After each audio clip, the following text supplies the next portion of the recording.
राधे राधे, जय श्री कृष्ण। जिस तरह से हमारी भगवत चर्चा चल रही है उसमें हम प्रहलाद जी का चरित्र जो है उस पर चर्चा करें। अब प्रहलाद जी के हिरण्याक्ष जो होते हैं वो तलवार लेकर आते हैं और खम्भे पर तलवार दे मारते हैं। और तो देखते हैं प्रहलाद जी सोचते हैं क्या मेरा कहना सत्य होगा, लेकिन उन्हें भरोसा होता है भगवान पे। वो खम्भे पर जैसे ही अपना कान लगाते हैं तो अंदर से आवाज़ आती है गुरु गुरु गुरु। इससे वो खुश हो जाते हैं। हिरण्याक्ष फिर से लगाते हैं, मारते हैं तलवार, तो नरसिंह भगवान प्रकट हो जाते हैं। बोलो नरसिंह भगवान की जय। और वो कहते हैं हिरण्याक्ष से, तुमने कहा था कि मुझे जल में नहीं मारो, थल में नहीं मारो, कहीं नहीं मार सकते, मैं तुम्हें आज नाखून से मारूंगा। और वो उनका वध कर देते हैं। और फिर उनको इतना गुस्सा आता है कि उनका गुस्सा शांत नहीं होता। तो सब कहते हैं, देवता डर जाते हैं और ब्रह्मा जी कहती हैं लक्ष्मी जी से, आप जो है भगवान का गुस्सा शांत करें। वो जाती हैं और भगवान का गुस्सा शांत करने की कोशिश करती हैं, लेकिन उनमें अहंकार आ जाता है। तो वो क्या कहते हैं, भगवान शांत नहीं होते। फिर ब्रह्मा जी कहते हैं प्रहलाद जी से, तुम्हारे कारण भगवान ने ये वध किया है, तुम ही भगवान को शांत करो। तो वो जाकर भगवान की गोली में बैठते हैं और ईश्वर से प्रार्थना करते हैं। तो भगवान उनको चाटते हैं बच्चे की तरह और धीरे धीरे शांत कर देते हैं। तो इस तरह से प्रहलाद की रक्षा करते हैं भगवान। और वो जो है उनको दोबारा से शांत हो जाते हैं। भगवान नरसिंह का अवतार लेते हैं अपने भक्त के लिए। भगवान को प्रहलाद से बहुत ही अति प्रेम होता है, क्योंकि उन्होंने उनकी इतनी अच्छी भक्ति और स्तुति की होती है।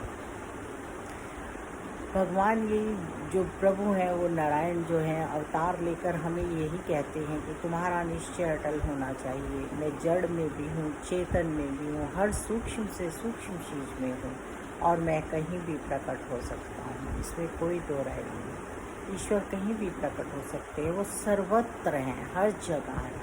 हम ये सोचते हैं हमेशा कि भगवान हमें इधर नहीं देख सकते, उधर नहीं देख सकते। एक महात्मा होते हैं, उन्होंने अपनी गद्दी देनी होती है।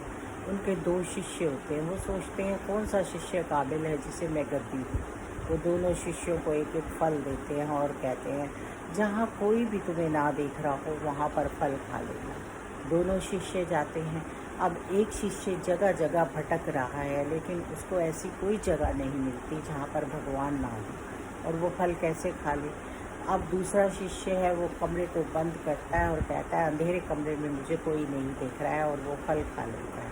और जो महात्मा होते हैं वो गद्दी उसको दे देते हैं, क्योंकि वो कहता है कि मैंने तो फल खाया नहीं, और वो फल वापस ले आता है कि मुझे हर जगह सब जगह कोई ना कोई देख रहा है, इसलिए मैंने फल नहीं खाया। और वो फल महात्मा कहते हैं कि तुम सच्चा ज्ञान प्राप्त किया है, और वो अपनी गति उनको दे देते हैं। तो इस तरह से हमें भगवान हर जगह है, सर्वत्र है, और वो है भी, ये ध्यान रखना चाहिए। प्रहलाद का चरित्र बहुत ही सुंदर है, बहुत ही अच्छा है। एक छोटा सा बालक ईश्वर में इतना लीन है और प्रभु को प्राप्त करने के लिए सर्वत्र ध्यान लगा रहा है।